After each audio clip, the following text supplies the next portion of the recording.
ഗൗതം അനന്തനാരായണൻ വ്യക്തമായ സൂചന തന്നെയല്ലേ? 177 സീറ്റിലെ ഫലസൂചന മാത്രമാണ് വന്നിരിക്കുന്നത്. 288-ൽ 177 ഫലസൂചന മാത്രം വരുമ്പോൾ അതിൽ 101-ൽ BJP സഖ്യം മുന്നിട്ട് നിൽക്കുന്നു. മഹായുതി സഖ്യം അധികാരത്തിലേക്ക് പറയാനായോ ഗൗതം?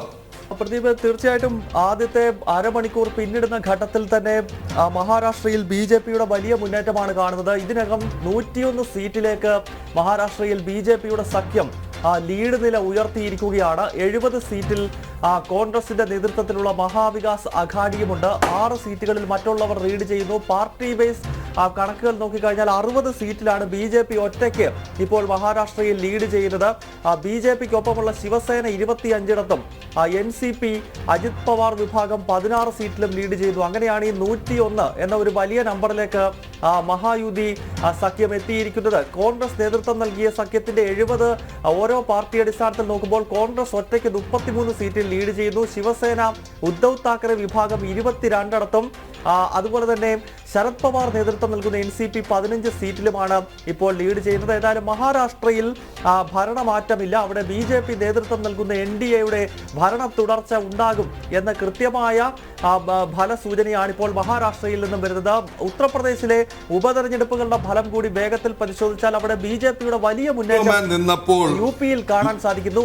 ലഭിച്ച ലീഡ് 34,144 വോട്ട് BJPക്ക്, കോൺഗ്രസിന് 27,000 വോട്ട്, CPM-ന് 16,000 വോട്ട്. അതായത് 7,000-ഓളം വോട്ടിന്റെ ലീഡ് കഴിഞ്ഞ തവണ. 7,000-ഓളം വോട്ടിന്റെ ലീഡായിരുന്നു കഴിഞ്ഞ തവണ നഗരസഭാ പരിധിയിൽ നടന്ന NDA നേടിയത്. BJPക്ക് 34,144 വോട്ട്, കോൺഗ്രസിന് 27,905 വോട്ട്, CPM-ന് 16,455 വോട്ട്. ഇതായിരുന്നു കഴിഞ്ഞ തവണ കിട്ടിയത്. 7,000-ഓളം വോട്ടിന്റെ ലീഡ്. 7,000-ഓളം വോട്ടുകൾക്ക് ലീഡ് ചെയ്തിരുന്നു അന്ന് ഈ ശ്രീധരൻ ഈ പ്രദേശത്ത്. അതായത് ഇപ്പോൾ വോട്ടുണ്ടെന്ന് നഗരസഭാ പരിധിയിൽ 7,000-ലേറെ വോട്ടുകൾക്ക്. ജാർഖണ്ഡിൽ വീണ്ടും മാറി പറയുന്നു. 35ഇടത്ത് BJP സഖ്യം, 29ഇടത്തേക്ക് ചുരുങ്ങുന്നു JMM കോൺഗ്രസ് സഖ്യം. 27-25 ആയിരുന്നത് 35-29 മാറ്റുന്നു BJP സഖ്യം. അവിടെയും BJPയുടെ മേൽക്കൈ ഉണ്ടാകുന്നു. മഹാരാഷ്ട്രയിലേക്ക് വന്നാൽ 101 BJP സഖ്യം, 70ഇടത്ത് കോൺഗ്രസ് സഖ്യം. BJP മാത്രം 60ഇടത്ത് മുന്നിലാണ്.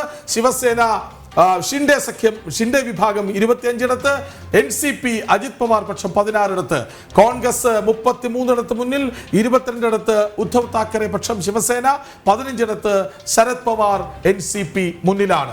ഏതായാലും 31 സീറ്റുകളുടെ ആധിപത്യം ഇപ്പോൾ BJP സഖ്യം അവിടെ 77 സീറ്റിന്റെ ഫലസൂചന മാത്രമാണ് വന്നിരിക്കുന്നത്. 177 ഇടത്ത് മാത്രം വരുമ്പോൾ 288 സീറ്റുകളുടെ ഫലമുണ്ട്. അതിൽ 177 ഇടത്ത് മാത്രം നമ്മൾ അറിയുന്നു. 101 BJP സഖ്യം, 70 കോൺഗ്രസ് സഖ്യം. ജാർഖണ്ഡിലും 35 സീറ്റുകൾ ലീഡ് ചെയ്യുന്നു. കൃഷ്ണനുണ്ട് നമുക്കൊപ്പം. ജിഷ്ണു പറയൂ. കൃഷ്ണരാജ്, ജാർഖണ്ഡിലെ ഫലസൂചനകൾ മാറി മറയുകയാണ്. നേരത്തെ 27 സീറ്റുകൾ JMM സഖ്യവും ഒപ്പം 25 സീറ്റുകൾ BJP NDA സഖ്യവും, അതായത് 2 സീറ്റിന്റെ ലീഡ് നില ഏറെ നേരം നിലനിന്നെങ്കിലും ഇപ്പോൾ 35 സീറ്റിലേക്ക് BJP ലീഡ് ഉയർത്തിയിരിക്കുകയാണ്. 29 സീറ്റുകളിൽ മാത്രമാണ് JMM കോൺഗ്രസ് സഖ്യത്തിന് ഇപ്പോൾ ലീഡുള്ളത്. ഏതു നിമിഷവും ജാർഖണ്ഡിലെ സീറ്റ് നില ഈ ഫലസൂചനകൾ മാറി മറിയും. ഒപ്പത്തിനൊപ്പമാണ് നിലവിൽ വോട്ടെണ്ണുന്ന മണ്ഡലങ്ങളിൽ BJP NDA സഖ്യവും JMM ഇന്ത്യ മുന്നണിയും എന്ന് കരുതേണ്ടി വരും. അതുകൊണ്ടാണ് ഇത്തരത്തിലൊരു മാറിമറിയൽ ഫലസൂചനകളിൽ ഉണ്ടായിട്ടുള്ളത്. ഇപ്പോഴത്തെ ഫലസൂചന പ്രകാരം നിലവിൽ നമുക്ക് ലഭിക്കുന്ന ഏറ്റവും പുതിയ ഫലസൂചനകൾ പ്രകാരം 35 സീറ്റുകളിലാണ് BJP NDA സഖ്യം നിലനിൽക്കുന്നത്. 41 എന്നതാണ് ജാർഖണ്ഡിൽ. 81 അംഗ നിയമസഭയിൽ 41 മാന്ത്രിക സംഖ്യ, അതായത് ഭൂരിപക്ഷത്തിന് വേണ്ട സംഖ്യ. അതിനടുത്തേക്ക് BJP എത്തുകയാണ്. 35 സീറ്റുകളിൽ നിലവിൽ BJP NDA സഖ്യം ലീഡ് ഉയർത്തുന്നു. JMM-ന്റെ കോട്ടകളിൽ BJPക്ക് വിള്ളൽ വീഴ്ത്താനായോ എന്നുള്ളതാണ് ജാർഖണ്ഡ് നിയമസഭാ തെരഞ്ഞെടുപ്പിന്റെ ഏറ്റവും പ്രധാനപ്പെട്ട ചോദ്യം. ഏറ്റവും പ്രധാനം 81-ൽ 71 ഫലസൂചനമാണ് മാത്രം വന്നിട്ടുള്ളത്. 81 സീറ്റുള്ള നിയമസഭയിൽ കേവല ഭൂരിപക്ഷത്തിന് വേണ്ടത് 42 സീറ്റ്, 42 സീറ്റ് മാത്രം. അവിടെ ഇനിയും 10 സീറ്റിലെ ഫലസൂചന വരാനിരിക്കെ 35. അതായത് 7 സീറ്റിൽ കൂടി ആധിപത്യം ഉറപ്പിച്ചാൽ കേവല ഭൂരിപക്ഷത്തിലേക്കല്ലേ BJP സഖ്യം? ജിഷ്ണു. പ്രതിഭ, തീർച്ചയായും നിലവിലെ ഫലസൂചനകൾ പ്രകാരം വളരെ മുന്നിലേക്ക് BJP എത്തിയിരിക്കുന്നു. 35 സീറ്റുകളിലേക്ക്. നേരത്തെ ഞാൻ സൂചിപ്പിച്ചതുപോലെ 41 എന്ന മാന്ത്രിക സംഖ്യ കടന്നുകൊണ്ട് 81 അംഗ നിയമസഭയിൽ ആര് ഭൂരിപക്ഷം നേടും എന്നുള്ളത് നിലവിൽ പരിശോധിക്കുമ്പോൾ ഏറ്റവും കൂടുതൽ സാധ്യത നിലവിലുള്ളത് BJPക്ക് തന്നെയാണ്. 35 സീറ്റുകളിൽ BJP അവരുടെ ലീഡ് നില ഉയർത്തുന്നു. 29 സീറ്റുകളിലാണ് JMM, കോൺഗ്രസ്, RJD, ഇന്ത്യ മുന്നണിക്ക് നിലവിൽ ലീഡ് ഉയർത്താൻ സാധിച്ചത്. ജാർഖണ്ഡിൽ ഇത്തവണ ഭരണമാറ്റം ഉണ്ടാകുമോ എന്നുള്ളതാണ് ഏറ്റവും പ്രധാനപ്പെട്ട ചോദ്യം. 2019 നഷ്ടപ്പെട്ട ഭരണം തിരിച്ചുപിടിക്കാൻ അതിശക്തമായ പ്രചാരണ പ്രവർത്തനങ്ങൾ മണ്ഡലത്തിലുടനീളം BJPയും NDAയും സംസ്ഥാനത്തുടനീളം നടത്തിയിരുന്നു. അത് വോട്ടെടുപ്പിൽ പ്രതിഫലിച്ചിട്ടുണ്ടോ, ജനങ്ങൾ BJPക്കൊപ്പം നിന്നിട്ടുണ്ടോ എന്നറിയാൻ പ്രദീപ് സൂചിപ്പിച്ചതുപോലെ 10 മണ്ഡലങ്ങളിലെ കൂടി ഫലസൂചനകൾ പുറത്തു വരേണ്ടിയിരിക്കുന്നു. 71 മണ്ഡലങ്ങളിലെ ഫലസൂചനകൾ പുറത്തു വരുമ്പോഴാണ് 35 സീറ്റുകളിൽ BJP ലീഡ് നില ഉയർത്തുന്നു. 29 സീറ്റുകളിൽ JMM, കോൺഗ്രസ് കൂടാതെ RJD സഖ്യം. ഹേമന്ത് സോറൻ പ്രഖ്യാപിച്ചതുപോലെ അത്ര എളുപ്പമല്ല ജാർഖണ്ഡിൽ ഇത്തവണ JMMനും കോൺഗ്രസിനും RJDക്കും തെരഞ്ഞെടുപ്പ്. 7 സീറ്റ് മറ്റുള്ളവർ കാണിക്കുന്നത് ആരൊക്കെയാവണം? 35 BJP സഖ്യം, 29 JMM സഖ്യം, മറ്റുള്ളവർ 7. ആരാണ് ഈ മറ്റുള്ളവർ?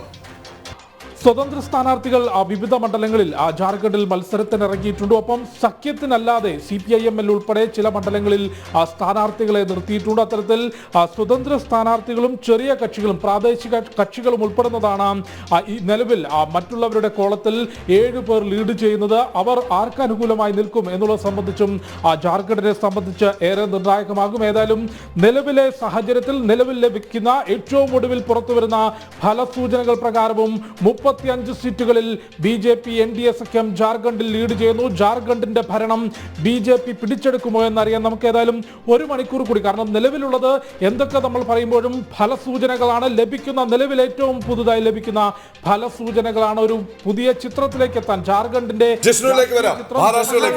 110ലേക്ക് BJP കടന്നിരിക്കുന്നു. 110 BJP സഖ്യം, മഹായുതി സഖ്യം 110, കോൺഗ്രസ് സഖ്യം 85, മറ്റുള്ളവർ 6. 110, 85 മഹാരാഷ്ട്ര. അതായത് BJP മാത്രം അവിടെ 65 ഇടത്ത് മുന്നിലാണ്. ശിവസേന ഷിൻഡെ പക്ഷം 27 ഇടത്ത് മുന്നിലാണ്. 12 ഇടത്ത് അജിത് പവാറിന്റെ NCP മുന്നിലാണ്. മറുവശത്ത് കോൺഗ്രസ് 33 ഇടത്ത്, ശിവസേന ഉദ്ധവ് താക്കറെ പക്ഷം 22 ഇടത്ത്. അത് മാറുന്നു. കോൺഗ്രസ് 40, ശിവസേന ഉദ്ധവ് പക്ഷം 30, NCP ശരത് പവാർ പക്ഷം 15. അവിടെ ഒരു ചെറിയ മേൽക്കൈ 2 ശിവസേനകളിലും മേൽക്കൈ ഇപ്പോൾ മഹാവികാസ് അഘാഡി സഖ്യത്തിന്റെ പക്ഷത്താണ്. 27 ഷിൻഡെ പക്ഷമെങ്കിൽ 30 ഇടത്ത് ഉദ്ധവ് പക്ഷം, 12 ഇടത്ത് അജിത് പവാർ പക്ഷമെങ്കിൽ 15 ഇടത്ത് NCP പക്ഷം. അവിടെ കോൺഗ്രസ് ആണ് പിന്നിലേക്ക് പോകുന്നത്. BJP 25 സീറ്റുകൾ അധികം നേടി അവിടെ മുന്നിലാണ്. അതായത് 65 ഇടത്ത് BJP. ഒപ്പം ഗംഭീര ഫലസൂചന UPയിൽ നിന്ന് ഉപതെരഞ്ഞെടുപ്പ് നടന്ന 9 സീറ്റിൽ 8 ഇടത്ത് BJP മുന്നിൽ, ഒരിടത്ത് മാത്രം മറ്റുള്ളവർ SP. അപ്പോൾ ദേശവ്യാപകമായ ഒരു സൂചന. ഉപതിരഞ്ഞെടുപ്പുകൾ എപ്പോഴും ഭരണപക്ഷത്തിനൊപ്പം ആവണമെന്ന് ഇല്ല. രോഹിണി, 9-ൽ BJP 8 ഇടത്ത്, SP 1 ഈ നിലയിലാണ് പോയിക്കൊണ്ടിരിക്കുന്നത്.